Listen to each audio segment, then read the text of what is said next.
2월 22일 월요일 말씀을 나눌 프러싱 제일교회 김정호 목사입니다. 오늘 말씀은 이사야서 우리 기쁨의 언덕에서는 29장으로 되어 있는데 여기 프린트되어 있는 본문은 28장입니다. 이사야 28장 13절에서 24절 말씀 기쁨의 언덕으로 있는 내용 그대로 읽겠습니다. 여호와께서 그들에게 말씀하시되 경계에 경계를 더하며 경계에 경계를 더하며 교훈에 교훈을 더하며 교훈에 교훈을 더하고 여기서도 조금 저기서도 조금 하사 그들이 가다가 뒤로 넘어져 부러지며 걸리며 붙잡히게 하시리라. 이러므로 예루살렘에서 이 백성을 다스리는 너의 오만한 자여 여호와의 말씀을 들을지어다. 너희가 말하기를 우리는 사망과 언약하였고 수월과 맹약하였은즉 넘치는 재앙이 밀려올지라도 우리에게 미치지 못하리니 우리는 거짓을 우리의 피난처로 삼았고 허위 아래에 우리를 숨겼음이라 하는도다. 그러므로 주 여호와께서 이같이 이르시되 보라 내가 한 돌을 시온에 두어 기초를 삼았노니 곧 시험한 돌이요 귀하고 견고한 기초돌이라. 그것을 믿는 이는 다급하게 되지 아니하리로다. 나는 정의를 충량줄로 삼고 공의를 저울추로 삼으니 우박이 거짓의 피난처를 소탕하며 물이 그 숨는 곳에 넘칠 것인즉 너희가 사망과 더불어 세운 언약이 폐하며 수월과 더불어 맺은 맹약이 서지 못하여 넘치는 재앙이 밀려올 때에 너희가 그것에게 밟힘을 당할 것이라. 그것이 지나갈 때마다 너희를 잡을 것이니 아침마다 지나가며 주야로 지나가리니 소식을 깨닫는 것이 오직 두려움이라. 침상이 짧아서 능히 몸을 펴지 못하며 이불이 좁아서 능히 몸을 싸지 못함 같으리라 하셨느니라. 대저 여호와께서 브라심 산에서와 같이 일어나시며 기브온 골짜기서와 같이 진노하사 자기의 일을 행하시리니 그의 일이 비상할 것이며 자기의 사역을 이루시리니 그의 사역이 기이할 것임이라. 그러므로 너희는 오만한 자가 되지 말라. 너의 결박이 단단해질까 하노라. 대저 온 땅을 멸망시키기로 작정하신 것을 내가 만군의 주 여호와께로부터 들었느니라. 너희는 귀를 기울여 내 목소리를 들으라. 자세히 내 말을 들으라. 파종하려고 가는 자가 어찌 쉬지 않고 갈기만 하겠느냐. 자기 땅을 개간하며 고르게만 하겠느냐. 다시 말씀드리지만 오늘 기쁨의 언덕 한국말 프린트된 거와 영어는 다릅니다. 그러니까 혹시 실수 없으시기를 바랍니다. 오늘 저는 28장 말씀 본문에 프린트된 그대로 말씀을 보면 28장 시작에서는 이 북이스라엘 에브라임 지파에 대한 멸망의 메시지를 주고 계세요. 왜냐하면 에브라임이 이스라엘 12지파 중에 가장 교만한 지파였어요. 야곱의 두 아들이 있었죠. 하나는 큰아들 므낫세, 요셉의 아들이 둘이 있었죠. 므낫세하고 에브라임이 있었는데 야곱이 늙어서 기도를 해주다가 축복 기도해 주면서 이 오른손을 갖다 큰아들 므낫세가 아니라 작은 아들 에브라임에게 얹고 기도를 합니다. 그때 요셉이 야곱도 마찬가지죠. 야곱과 에사의 기도에서 마찬가지지만 아버지 얘가 큰아들입니다. 그럴 때 야곱이 괜찮다. 요셉이 야곱이 괜찮다 이렇게 얘기를 하는 겁니다. 사실은 여호수아도 그렇고 요셉의 아들이기도 하지만 끊임없이 다른 12지파보다 똑똑했어요. 똑똑했지만 항상 분열의 중심에 에브라임 지파가 있었습니다. 결국 그래서 에브라임 지파의 아들인 자손인 여로보암이 북이스라엘을 세우는 거 아닙니까? 민족의 분단에 북이스라엘을 세우는 거예요. 그런데 오늘 28장 1절부터 12절까지는 에브라임의 교만이고 오늘 13절부터는 남유다의 교만을 얘기하고 있는 거예요. 이사야서는 계속 보게 되면은 이 교만에 대한 경고를 제일 많이 하고 있습니다. 그런데 얼마나 지금 남유다 지도자들에게 교만이 됐냐면 15절에 가면 이렇게 되어 있어요. 그렇죠? 너희가 말하기를 우리는 사망과 언약하였고 하나님과 맺은 언약이 아니라 사망과 언약하였고 수월과 맹약하였죠. 수월이 뭡니까? 지옥이에요. 지옥. 지옥과 맹약하였고 거짓을 피난처로 삼고 허위 아래 자기를 숨겼다. 이렇게 오늘 15절에 얘기합니다. 그러니까 부끄러운 줄 모르고 하나님께 반역을 하고 있는 것을 자랑스럽게 세상에다 얘기하고 있는 겁니다. 그때 16절 말씀에서 참 중요한 말씀이에요. 하나님의 새 역사를 선포하시면서 이렇게 말씀하십니다. 그러므로 주 여호와께서 이같이 이르시되 보라, 내가 한 돌을 시온에 두어 기초를 삼았노니 곧 시험한 돌이요 귀하고 견고한 기초돌이라. 그것을 믿는 이는 다급하게 되지 아니하리로다. 이렇게 돼 있어요. 한 돌을 시온에 두어 기초로 삼았다. 그렇죠? 근데 그 돌은 시험한 돌이다. 그냥 막 어떤 어려움도 겪지 않은 게 아니라 많은 세월에 시험을 당한 돌이고 귀하고 견고한 기초돌이고 그것을 믿게 되면 다급하게 되지 않아 인생에 깜짝 놀라는 위험들이 없으리라 이런 말씀입니다. 그렇죠? 이사야서가 반복하는 메시지는 교만한 자들의 멸망에 대한 이야기입니다. 교만한 자들의 멸망. 교만하고 오만한 민족을 무너뜨리시고 겸손한 자를 세우시겠다는 하나님의 의지가 있어요. 의지가. 교만은 하나님의 말씀의 분별력을 잃어버리게 됩니다. 왜? 헛되고 부질없는 것을 자꾸 마음이 빼앗겨서 그래요. 하나님 세우시는 능력의 반석 위에 세움받지를 못하게 돼요. 교만돼요. 왜? 세상의 강대국들을 기웃기웃거리고 자기들이 가지고 있는 무슨 군사력이나 재물이나 이런 걸 기웃거리다 보니까 하나님이 세우시는 능력의 반석 위에 세움받지를 못하게 됩니다. 그런데 오늘 16절 말씀이 참 중요합니다. 시험을 거쳐서 견고함이 확증된 돌을 하나님 나라의 견고한 기초로 삼으신다고 말씀하고 있습니다. 우리가 사순절 기간인데 참으로 교회에 우리 중요한 그 적용인 것 같습니다. 교회에 있어서 시험을 거친 돌이란 뭡니까? 세월에 거쳐서 비바람도 맞고 그런 거예요. 시험을 거쳤기 때문에 하나님의 은혜를 아는 성도들을 뜻한다고 저는 생각해 봅니다. 환난의 때에 믿음으로 지켜낸 성도들이에요. 환난의 때를 같이. 그렇잖아요. 뭐 좋을 때는 그냥 하하거리고 뭐 낄낄거리고 같이 몰려달라고 노는 거 같지만 교회의 환난의 때를 믿음으로 지켜낸 성도들이 시험을 거친 돌입니다. 하나님은 환난과 시련을 통해 옥석을 가르시고 쭉정이와 알곡을 추리십니다. 코로나 사태를 우리가 통해서도 하나님이 이루시는 역사가 분명히 있을 겁니다. 분명한 것은 시험한 돌을 쓰신다고 하신 거예요. 시험한 돌을 쓰신다.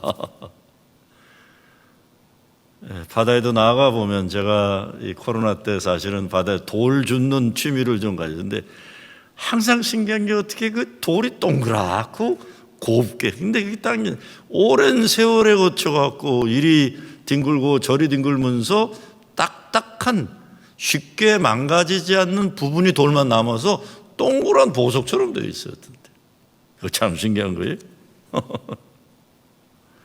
분명한 것은 믿음의 연단 시험을 거치지 않은 성도들은 쉽게 유혹에 넘어가고 위협이 오면 쓰러지게 되어 있어요. 그래서 교회도 시험을 거친 돌과 같은 교인들 어떤 어려움이 닥쳐와도 든든하게 믿음 반석처럼 흔들리지 않는 겁니다. 코로나 사태를 지나면서 우리는 시험에 거친 돌로 세워질 수 있어야 됩니다. 저는 항상 그런 얘기를 합니다. 우리는 어떻게 피요한 순수한 게 중요한 게 아니라 신앙엔 성숙한 게 중요합니다.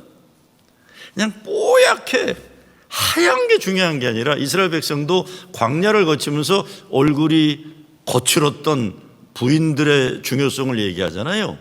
모압 여인들이 집에서 밖에 나가지도 않고 맨날 화장만 하고 있어가지고 얼굴이 하얀 여자들에게 미쳐버려갖고 이스라엘 남자가 28,000명인가 죽잖아요. 하나님이 노하신 거예요. 광야 40년을 하면서 광야 모랫바람에 햇빛에 그칠었던 구릿빛 같은 부인들을 버려두고 하얀 이거 바른 여자들을 따라다니다가 남자들이 수만 명이 죽어요. 시험에 거친 돌로 세워지는 거예요. 교인들도 마찬가지죠. 아무 어려움도 없고 아무 실패도 없고 이런 거에 없어갖고 자기 실력으로 자기가 대단한 줄 아는, 그래서 인간의 잘난 채 이런 게 빠진 사람이 아니라 실패도 하고 좌절도 하고 자녀들도 속색이고 사업하다 망하기도 하고 죄도 져보고 그러면서 하나님의 은혜가 없으면 살 수 없는, 하나님 앞에 갈급한 심령이 된 시험에 거친 돌, 그들이 은혜를 아는 사람들이 되는 겁니다. 교인들도 보면요, 교회가 어려울 때 더 기도하고 더 열심히 헌신하고 어려움 가운데서도 정말 아프도록 헌금 드리는 교인들이 있어요. 교회가 어려울 때. 근데 이런 교인들이 교회를 믿음 반석 위에 세우는 겁니다. 이런 데 세우는 거예요. 어려울 때 함께한 동지들이 될 수 있는 거예요. 그런데 조금만 어려워지면 그냥 도망가는 사람들 있잖아요. 그러다 날 좋아지면 또 아무것도 아닌 것처럼 또 돌아와서는 자기가 주인 행세하는 사람들 또 얼마나 많아요. 견고한 기초돌이 뭡니까? 이사야서 17장 10절에 보면 마음을 능력의 반석 위에 세우지 않고 허망한 우상들에게 둔 죄를 말씀하세요. 근데 능력의 반석이란, 오늘 16절에서는 견고한 기초돌이라고 했지만요, 하나님 말씀 위에, 하나님 약속 위에 세워진 믿음을 얘기하는 거죠. 우리 마음을 능력의 반석 위에 세우는 거예요. 말씀의 뿌리가 깊은 신앙이 견고한 기초돌입니다. 기도로 환난의 때를 이겨내요. 그래서 기초가 되니까 빨리 무너지지가 않는 거죠. 막 힘이 들어도 거기에 막 사람들이 올라서도 견고한 기초돌이 있기 때문에 안 무너지는 겁니다. 뿌리가 깊은 사람하고 신앙의 뿌리가 얕은 사람하고 나타나잖아요. 여러분, 제가 조지아에 살 때 제일 놀란 게 뭐냐면, 좋은 것도 많지만 이 소나무가 쭉쭉 뻗어 있어요. 땅이 좋다 보니까 어떤 때는 쭉쭉 올라가는데 또 아틀란타는 토네이도가 가끔 오는데 그냥 펑펑 쓰러져요. 펑펑 쓰러져요. 나무가. 이 뉴욕이나 시카고처럼 추운 동네 나무들은 웬만해서 안 쓰러집니다. 왜? 뿌리 하나 내려가기가 힘들어요. 위로 올라가기도 힘들어요. 왜? 뿌리만큼 올라가야 되는 거예요. 뿌리만큼. 그런데 땅 좋고 날 좋은 데는 깊이 뿌리를 못 내려도 그냥 쭉쭉쭉쭉 올라가는 거예요. 그게 좋을 때는 좋아 보이지만 토네이도가 오거나 바람이 세게 불면 벌컹벌컹 넘어지고 마는 것이죠. 기도와 환난의 때를 이겨낸 신앙이 견고한 기초들입니다. 17절 말씀에서 이렇게 말씀합니다. 나는 정의를 측량줄로 삼고 공의를 저울추로 삼으니 우박이 거짓의 피난처로 소탕하며 물이 그 숨는 곳에 넘칠 것인즉 그랬어요. 교회가 제대로 주님의 몸된 교회로서 사명을 잘 감당하려면 시험에 거친 돌과 같은 교인들이 교회의 기준이 되고 저울추가 되게 하시는 것이에요. 기준, 저게 믿음 좋은 거다 그런 겁니다. 시험을 거친 돌, 견고한 기초돌이 저게 믿음의 기준이라는 겁니다. 세상적으로 뭐 어쩌고 저쩌고 하고 목소리 크고 괜히 허망한 교만 내세우는 사람들이 기준이 아니라는 거예요. 목사로서 어떤 데 가장 답답한 게요, 신앙생활은 엉망으로 하면서 그냥 어서 그냥 교회에서 목소리 크고 알아달라고 그러고 명예를 원하고 이러는 사람들 얼마나 힘든지 몰라요. 어렵고 힘들 때 헌신하고 헌금하지 않으면서 그냥 자기 그 주인의식 그 주인답게 살지도 않으면서 주인 행세하려는 교인들이 몇 명이 얼마나 힘들어요, 여러분. 또 그런 사람들이 자기가 알을 낳지는 못하면서 다른 교인들 쪼아다니면서 장땅 노릇하잖아요. 괴롭히고 참 힘들어요. 그런데 오늘 말씀에서는 시험에 거친 돌, 견고한 기초돌을 측량줄로 삼고 저울추로 삼는다. 저는 이렇게 생각해요. 이런 믿음의 능력의 반석 위에 세워져야 16절 말씀에서 다급하게 되지 아니하리로다 했어요. 능력의 반석 위에 세워지지 않으면 가정도 교회도 이런 일 저런 일로 급하게 불안에 휩싸여서 우왕좌왕합니다. 가정도 그렇고 교회도 믿음의 반석 위에 든든하게 세워지면 비바람이 와도 천둥 번개가 쳐도 이리저리 두려움이 왔다 가지 않습니다. 코로나 사태가 일어나니까 여러분 교인도 교회도 올 수도 없고 헌금도 줄고 그러잖아요. 그러니까 어떤 교회들은 우리는 헌금 안 떨어졌다 그러지만 그게 얼마나 가겠습니까? 코로나가 어려운데. 그러니까 그건 극소수고 다 헌금 다 떨어졌어요. 솔직히 아마 뒤집어 보면 많이 더 떨어졌을 거예요. 그런데 그럴 때 제가 보면 어느 교회들 보니까 참 안타까워요. 코로나 1년 지나면서 교인이 교회도 올 수 없고 헌금이 떨어졌는데 그걸 목사들 목회 못해서 그랬다고 목사를 달달 볶는 교회들도 있더라고요. 참 어찌 그래요? 어려울 때 같이 좀 이렇게 좀 용기 주고 같이 어려움을 같이 이겨내야 되는데 코로나를 누가 이겨내요 이거를. 그런데 그걸 갖다 목사를 내쫓는 그거로 삼는 교회들도 있더라고요. 그래서는 안 되는 거죠. 다급하게 되지 아니하리로다. 불안에 떨고 그러지 않는 겁니다. 능력의 믿음의 반석 위에 세워진 교회는. 근데 진정 예수 믿는 우리들에게 있어서 베드로전서에 보게 되면 예수님이 생명의 돌 산돌이라고 했어요. 산돌. 베드로전서 2장 4절 6절에 보면 예수님이 사람들에게는 버림받아 되었지만 하나님이 그를 택하셔서 보배로운 생명의 돌 산돌을 삼으셨다 그랬어요. Precious living stone 그랬어요.